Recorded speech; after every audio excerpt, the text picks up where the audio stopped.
बिस्मिल्लाहिर्रहमानिर्रहीम अस्सलाम वालेकुम। इस लेक्चर में हम ट्रांसलेशन को डिस्कस करेंगे। ट्रांसलेशन का मतलब ये है कि प्रोटीन्स का बनना, यानी जब भी प्रोटीन्स बनेंगे तो इस प्रोसेस को हम ट्रांसलेशन कहेंगे। हमने ट्रांसक्रिप्शन को डिटेल में पढ़ा था, जिसमें हमने मैसेंजर आरएनए को सिंथेसाइज किया था डीएनए से, जो डिटेल में डिस्कस हुआ था।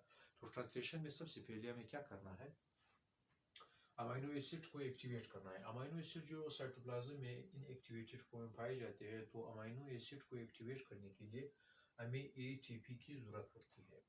जब भी ATP amino acid let's suppose हमारे पास मिथ्योनिन है, जब एटीपी इनके साथ क्या करेगी, रिएक्शन करेंगी, तो एटीपी से दो फास्फेट ग्रुप रिलीज हो जाएंगे और इसी तरह मिथ्योनिन अमाइनो एसिड या कोई भी अमाइनो एसिड हो, ये एएमपी के साथ अटैच हो जाएगा और इसी तरह अमाइनो एसाइल एएमपी ये कहलाया जाएगा। अब हमारे पास ये जो अमाइनो एसिड होगा ये एक्टिवेटेड फॉर्म में आ जाएगा।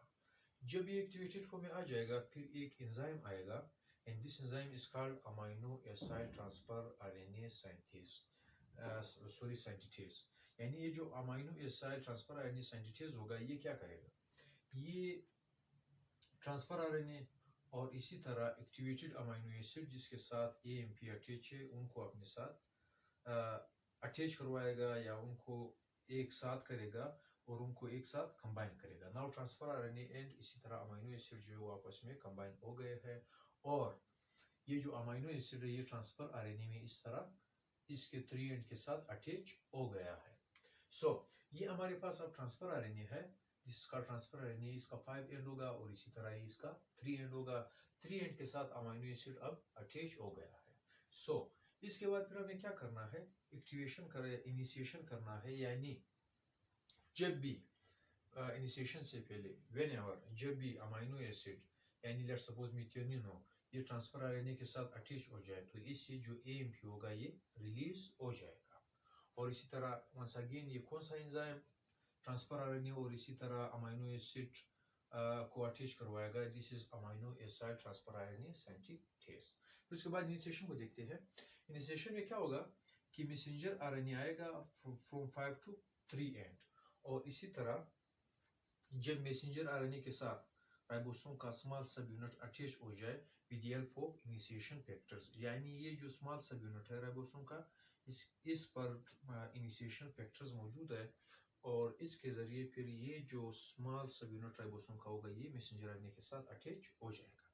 फिर इसके बाद जो अगला स्टेप होगा, अगले स्टेप में this is our messenger RNA जो फ्रॉम 5 to 3 डायरेक्शन मौजूद है।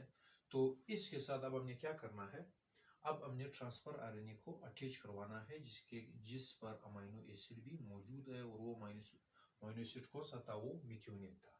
यहाँ पर मैसेंजर आरएनए पर कोडोन मौजूद है, एंड दिस कोडोन इसका स्टार्ट कोडोन, ये कोडोन कौन सा होगा, दिस इज AUG, यानी ये जो होगा ये AU और G होगा। अब AUG के लिए this is our transfer RNA, यानी ट्रांसफर आरएनए ने आना है और इसने इस AUG के साथ इसके एंटी कोडोन है, this is anti codon of transfer RNA, इसने इस कोडोन के साथ मैच होना है, एंड दिस स्पेसिस कार्ड, यानी ये जो ट्रांसफर आरएनए इसका जो ये जो आपको नजर आ रहा है, दिस इज एंटी कोडोन, इसका एंटी कोडोन होगा।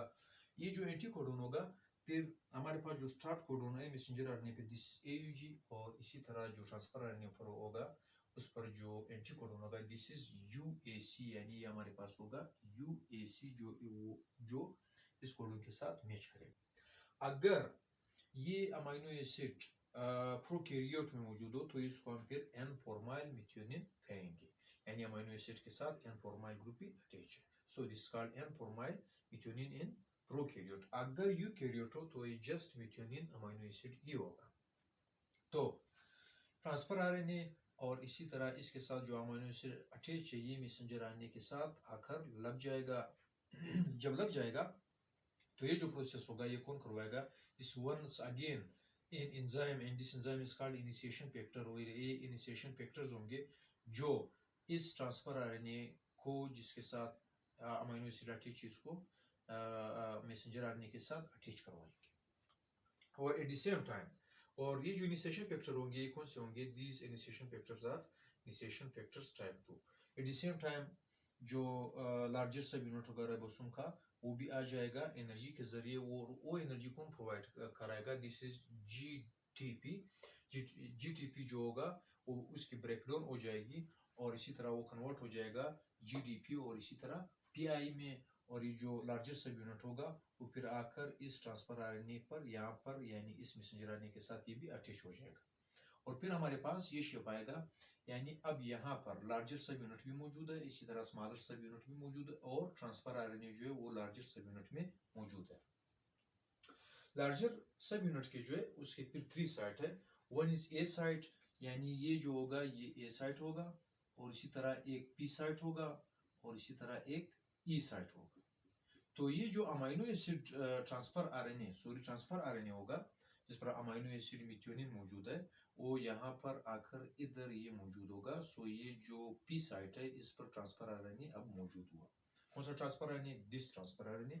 और यहाँ से ये जो ट्रांसफर आरएनए एक्टिवेटेड जिस पर अमाइनो एसिड अटैच था फिर एक्टिवेट हुआ, तो फाइनली फिर हमारे पास ये मुकम्मल तौर पर मैसेंजर आरएनए के साथ अब ये अटैच हो गया है, प्लस लार्जर और स्मॉलर सब यूनिट भी यहाँ पर मौजूद है और वो जो ट्रांसफर आरएनए है विद अमाइनो एसिड ये पी साइट में लार्जर सब यूनिट के मौजूद है। इसके बाद फिर क्या होगा? This is called initiation. फिर जाहिर बात है एलोंगेशन होगा, यानी दिस इज एलोंगेशन, यानी इस स्टेप के बाद पहले एक्टिवेशन हुआ, ये प्रोसेस हुआ, फिर इनिशिएशन हुआ, अब क्या होगा? एलोंगेशन होगा। एलोंगेशन में क्या होगा? हमारे पास ये जो कोडोन है और इसी तरह ट्रांसफर आरएनए पर एंटी कोडोन होगा। ये जो स्टार्ट कोडोन है दिस इज एयूजी और इसी तरह जो ट्रांसफर आरएनए होगा इस पर यूएसी होगा और ये पेप्टाइडाइल साइट यानी पी साइट में ये ट्रांसफर आरएनए जो है ये मौजूद है with amino acid methionine. Methionine क्यों मौजूद है? क्योंकि ये जो एंटी कोडोन है यूएसी ये मिथ्योनिन के लिए है और इसके लिए जो कोडोन होगा जिसको स्टार्ट कोडोन भी कहा जाता है दिस इज एयूजी। यानी जो स्टार्ट मैसेंजर आरएनए पर जो अमीनो एसिड का जुड़ना स्टार्ट होगा वो मिथ्योनिन से स्टार्ट होगा। अब जिस तरह हमने पहले डिस्कस किया कि जो लार्जर सब यूनिट है इसके फर्दर 3 साइट है। वन इज यहाँ से this site is for amino acid arrival site, यानी अमीनो एसिड यहाँ पर आएगा और फिर इस अमीनो एसिड के साथ ये जुड़ता जाएगा। यानी ये अमीनो एसिड और नया अमीनो एसिड यहाँ पर जुड़ते जाएंगे और नया अमीनो एसिड अब यहाँ पर आएगा। This is the place for new amino acid. कब आएगा?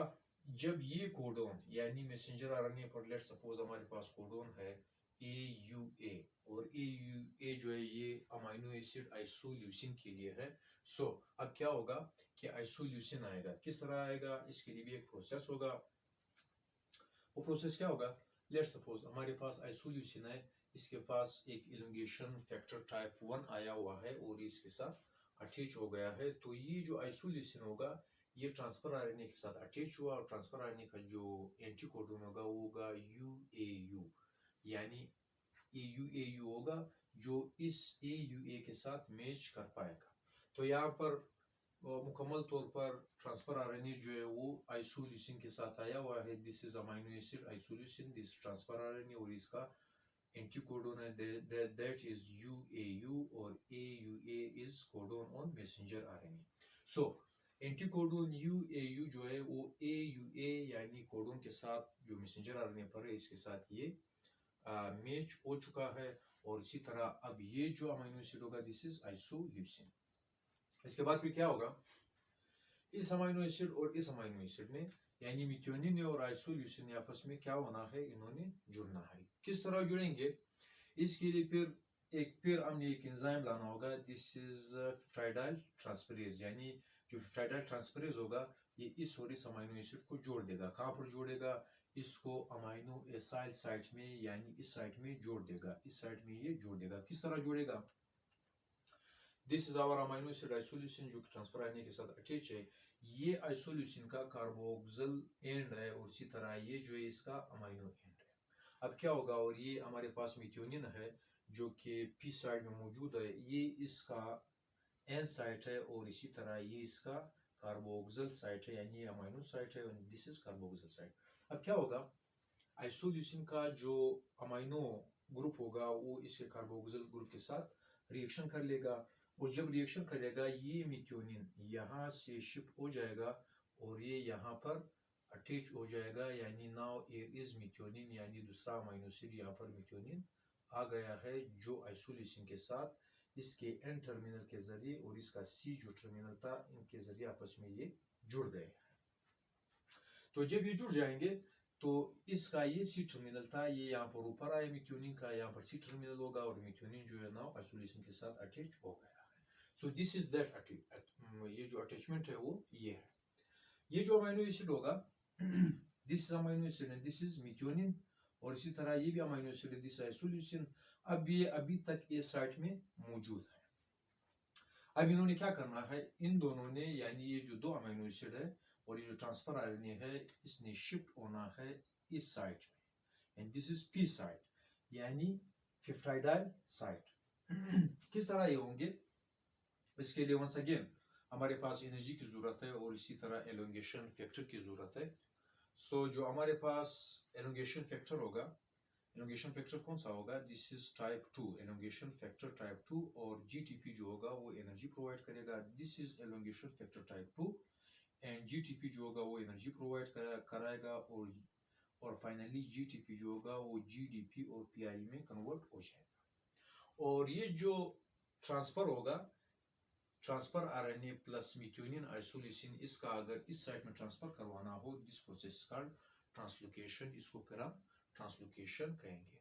ट्रांसलोकेशन का जो अपना मीनिंग है, दिस मींस मूव ऑन, यानी मूव ऑन मींस कि यहाँ से यहाँ शिफ्ट हो जाना। और ये जो ट्रांसफर आरएनए होगा, अब जब भी ये अमाइनो एसिड यहाँ पर शिफ्ट हो जाए तो यहाँ पर फिर इस ट्रांसफर आरएनए पर कोई भी अमाइनो एसिड लगा नहीं होगा। क्यों नहीं लगा होगा, क्योंकि मिथ्योनिन यहाँ से शिफ्ट हो गया था, जो आइसोल्यूसिन के साथ अटैच हो गया था। इट मींस कि लेट्स सपोज हमारे पास वो ट्रांसफर आरएनए था, मिथ्योनिन यहाँ से शिफ्ट हो गया, अब इस ट्रांसफर आरएनए में कुछ नहीं रहेगा। सो इस ट्रांसफर आरएनए ने फिर यहाँ पर शिफ्ट होना है, और इस दोनों प्रोसेस को, इस ट्रांसफर आरएनए यहाँ पर शिफ्ट होना है एविंग टू अमाइनो एसिड, और इस ट्रांसफर आरएनए के साथ कोई भी अमाइनो एसिड नहीं है, इसलिए यहाँ पर शिफ्ट होना है। दिस इज एग्जिट साइट, यानी यहाँ से फिर ट्रांसफर आरएनए जो होगा ये निकल जाएगा, और ये इसको कौन करवाएगा, जिस तरह हमने डिस्कस किया कि एलोंगेशन फैक्टर टाइप 2 करवाएगा, जीटीपी जो होगा वो एनर्जी प्रोवाइड कराएगा, सो ट्रांसलोकेशन होगा, और इसी तरह ये अमाइनो एसिड अब यहाँ पर शिफ्ट हो गया है। So this transfer RNA is now shifted here, यानी ये ट्रांसफर आरएनए यहाँ पर शिफ्ट हो गया, यहाँ पर शिफ्ट हो गया, और यहाँ से जो ये ट्रांसफर आरएनए था ये यहाँ पर शिफ्ट हो जाएगा, and this transfer RNA is no amino acid, इस पर अब कोई अमाइनो एसिड भी अटैच नहीं है। सो ये वो वाला ट्रांसफर आरएनए होगा। अब ये जो ट्रांसफर आरएनए होगा, फाइनली ये क्या हो जाएगा, ये रिलीज हो जाएगा। अब ये रिलीज हो चुका है, और इसी तरह नाउ पी साइट में जो ट्रांसफर आरएनए मौजूद है, इट इज 2 अमाइनो एसिड्स, और फिर वंस अगेन एलोंगेशन का प्रोसेस हो जाएगा। एलोंगेशन का एक जो प्रोसेस होगा, यानी एक जो ये साइकिल कंप्लीट होगा, लेट्स सपोज हमारे पास 2 अमाइनो एसिड है, यहाँ पर 2 अमाइनो एसिड हुए, जब ये वापस कंप्लीट हो जाएगा, then we have here 3 amino acid, यानी एक और अमाइनो एसिड इस चक्कर में क्या हो जाएगा, अटैच हो जाएगा। इट मींस कि हर साइकिल में एक एक अमाइनो एसिड जो होगा वो यहाँ पर जुड़ता जाएगा, और इसी तरह पॉलीपेप्टाइड का जो चेन होगा वो ग्रोथ करता जाएगा। सो जब यहाँ पर पॉलीपेप्टाइड का चेन ग्रोथ करता जाएगा, फाइनली स्टॉप कोडोन आएगा मैसेंजर आरएनए पर, यानी मैसेंजर आरएनए पर स्टॉप जो कोडोन होंगे वो कौन से होंगे, हमने एलोंगेशन प्रोसेस तो कर लिया, नाउ टर्मिनेशन होगा, यानी जो अमाइनो एसिड का जुड़ना होगा पेप्टाइड बॉन्ड के जरिए वो खत्म हो जाएगा, and this process is called termination. ये कब होगा, जब इस मैसेंजर आरएनए पर स्टॉप कोडोन आ जाए। स्टॉप कोडोन कौन से होंगे, this is UGA, UAA and UAG, यानी इनमें से कोई भी कोडोन मौजूद हो तो फिर जो प्रोसेस होगा एलोंगेशन का वो खत्म हो जाएगा, और इसी तरह टर्मिनेशन, यानी जो पॉलीपेप्टाइड जो चेन होगा उसका अब ग्रोथ जो होगा वो स्टॉप हो जाएगा। हम कंसीडर करते हैं कि यहाँ पर स्टॉप कोडोन है UGA, स्टॉप कोडोन जो है वो यहाँ पर आ गया है। जब UGA आ जाएगा, so let's suppose air is UG and A, ये मैसेंजर आरएनए पर हमारे पास एक, let's suppose this is messenger RNA, या इस पर ये UGA स्टॉप कोडोन मौजूद है। तो जब स्टॉप कोडोन आएगा तो एक रिलीजिंग फैक्टर आएगा और यहाँ पर अटैच हो जाएगा, जो इसके साथ मैच कराएगा। अब यहाँ पर कोई भी अमाइनो एसिड नहीं आएगा क्योंकि स्टॉप कोडोन आ गया है। स्टॉप कोडोन में किसी भी अमाइनो एसिड के लिए कोई भी इंफॉर्मेशन नहीं होती। तो रिलीजिंग फैक्टर क्या करवाएगा? वंस ये पॉलीपेप्टाइड का ग्रोथ जो होगा वो खत्म करवाएगा। सेकेंड, ये इस पॉलीपेप्टाइड को यहाँ से इसकी ब्रेकडाउन करवाएगा और ये जो पॉलीपेप्टाइड होगा वो ये यहाँ पर रिलीज हो जाएगा। और इसी तरह जो ट्रांसलेशन का अमल होगा ये भी रिलीजिंग फैक्टर क्या क्या करवाएगा? स्टॉप करवा देगा। तो इसी तरह जो हमारे पास ये जो पॉलीपेप्टाइड होगा वो ये फाइनली फोल्ड हो जाएगा और इसी तरह प्रोटीन में कन्वर्ट हो जाएगा, यानी कोई भी प्रोटीन का शेप ये अख्तियार कर लेगा। सो प्रोटीन बन गया। नाउ ट्रांसलेशन का जो प्रोसेस होगा वो भी खत्म हो गया। तो प्रोटीन का जो प्रोसेस था, this is all about protein synthesis और दिस ऑल अबाउट ट्रांसलेशन। तो इसी के साथ हमारा लेक्चर खत्म हुआ। अल्लाह हाफिज़।